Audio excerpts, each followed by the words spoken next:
আসসালামু আলাইকুম। আপু, আপনার বাচ্চার তো কি সমস্যা ছিল?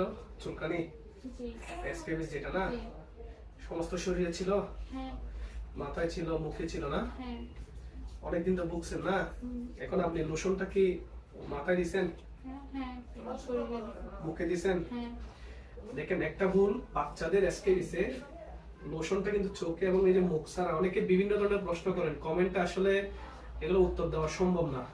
যে আপু আসছেন, মাশাআল্লাহ, দেখেন তার শরীর এখন তো ভালো নাকি? আর তো নাই। ভালো হ্যাঁ আলহামদুলিল্লাহ, সে মোটামুটি এসকেবিস থেকে মুক্ত। কেমন, সে অনেকদিন কষ্ট হয়েছিল।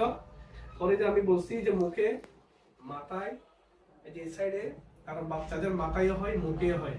অনেকে ভয়ে এটা লাগান না। যে সমস্ত লোশন ক্রিম আপনারা লাগাচ্ছেন, এগুলো কিন্তু বাচ্চার মুখেও লাগাতে হবে, মাথায় লাগাতে হবে। এই দেখেন মাশাআল্লাহ, তার এখন মোটামুটি সে এসকেবিস মুক্ত। দেখছেন, সে যে দেখেন মাশাআল্লাহ, সে প্লেফুল, ঠিক আছে না?